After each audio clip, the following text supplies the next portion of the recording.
हाँ जी, तो स्टूडेंट्स अस्सलाम वालेकुम। तो ये रही हमारी स्टूडेंट्स प्रॉब्लम नंबर 4 चैप्टर 6 की। तो कहता है calculate f naught and A, यानी कि हमने फ्रीक्वेंसी और मैग्नीट्यूड निकालनी है for the Hartley oscillator. Hartley oscillator Colpitts का उलट है, मतलब इसमें क्या होगा, दो इंडक्टर होंगे हमारे पास और एक कैपेसिटर होगा। तो देखें वही सीन है, दो इंडक्टर है एक कैपेसिटर है। बाकी ये जो आपको इतना बड़ा सर्किट नजर आ रहा है ना, ये वो जो छोटा सा आप लगाते हैं ना ऑपरेशनल एम्पलीफायर, उसके अंदर का सारा सर्किट उसने बनाया हुआ है। उसने डाटा क्या दिया जी, L1 की वैल्यू दी है, L2 की वैल्यू दिया, C3 की दिया, मतलब काम तो उसने पहले डन किया हुआ है। आगे वो कहता है कि मुझे आपने AV गिवन, AV मतलब AV आपको ये दी गई है, तो GM की वैल्यू दिया, RD की वैल्यू दिया, तो आपने क्या करना है जी, RD की वैल्यू निकाल के देनी है जो आप वोल्टेज गेन निकालेंगे। ठीक है, तो ज़्यादा लंबा प्रोसेस नहीं है, इंशाल्लाह हल हो जाएगा। तो चलिए स्टार्ट करते हैं। सबसे पहले हम क्या करेंगे जी, इक्विवेलेंस से इंडक्टेंस निकाल लेंगे। तो इंडक्टेंस के केस में आपको पता है अगर दो चीज़ें पैरेलल में लगी हों तो मतलब सीरीज में लगी हो, सीरीज में लगी हो, तो ये रजिस्टर का रिएक्शन दिखाती है, मतलब आप इसमें प्लस अप हो जाती है, L1 प्लस L2 हो जाएगा।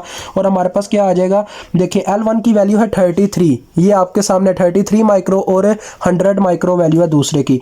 तो 33 micro Henry plus 100 micro Henry, तो ये टोटल हो जाएगा 133 माइक्रो हेनरी।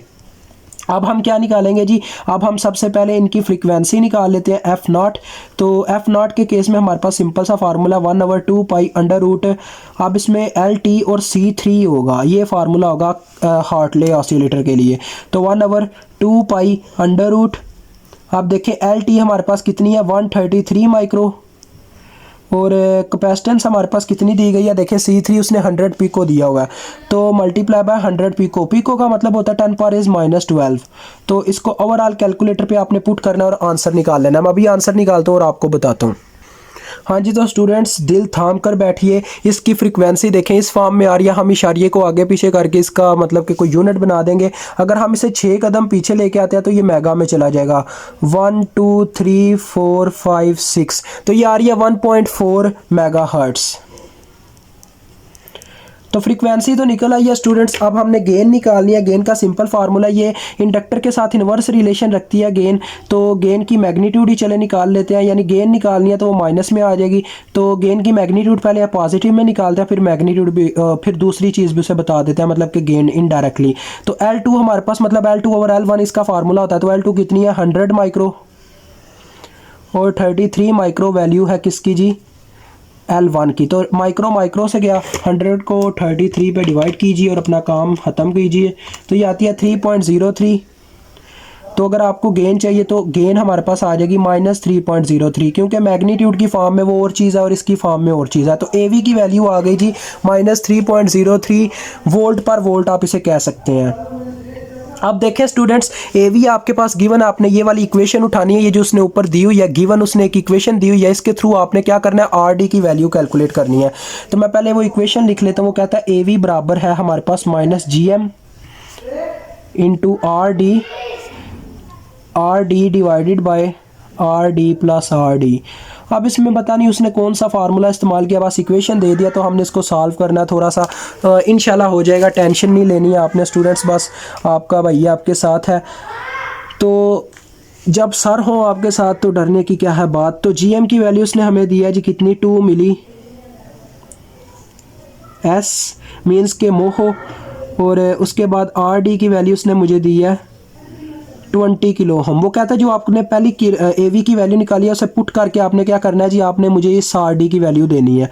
तो देखिए मैं यहाँ पे वैल्यू पुट करता हूँ -3.03, ठीक है, और इज इक्वल टू आ गया -2 मिली इंटू RD की वैल्यू पुट करता हूँ। तो RD की क्या वैल्यू है जी मेरे पास, पहले इसको थोड़ा सिंप्लीफाई करना होगा। सिंप्लीफाई आप कैसे कर सकते हैं, या हम पे डिपेंड करता है। RD की चले पहले वैल्यू पुट कर लेते हैं, वो कितनी है जी, RD की वैल्यू है 20K।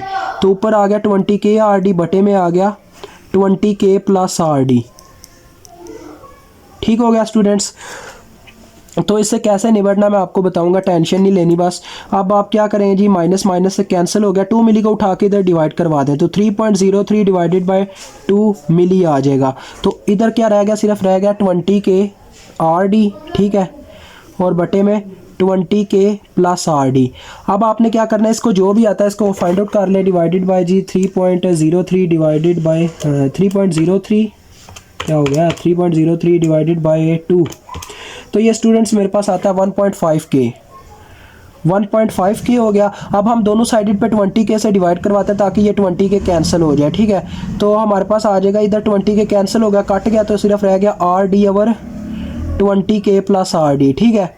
और इधर मैंने 20 के से डिवाइड करवा दिया, के से कैंसिल हो गया, तो 1.515 आ रहा था, इसको मैं डिवाइड करवाता हूँ जी। आंसर डिवाइडेड बाय 20, तो ये मेरे पास आ रहा है 0.075।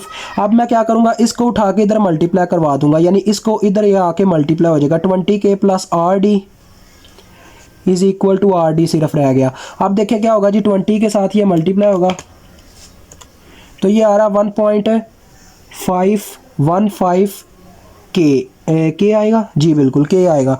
प्लस हमारे पास आ जाएगा 0.075 R D is equal to R D. अब हम यहाँ पे कुछ कंडीशन को सेट करेंगे। देखें, आर डी में से ये जाके उधर माइनस हो जाएगा और इधर सिर्फ रह गया 1.515 किलो। अब जब इसमें से जो माइनस होगा, जो बचेगा, आप वो देखते हैं। तो 1 माइनस, ये इसके साथ 1 नहीं है, तो 1 में से ये चीज़ माइनस कर दे, 0.075, तो ये देता है मुझे 0.925। 0.925 आता है आर डी के साथ, इस तरह से देखें, 0.925 इज इक्वल टू 1.515 के। अब मैं दोनों साइड पे इससे डिवाइड करवा देता हूँ, तो ये तो कट गया, तो आर डी की वैल्यू आ जाएगी। अब तो हम डिवाइड करवाएंगे जी अपने 1.515 को 0.925 के साथ, तो ले जी आंसर आ गया 1.64 किलो ओहम।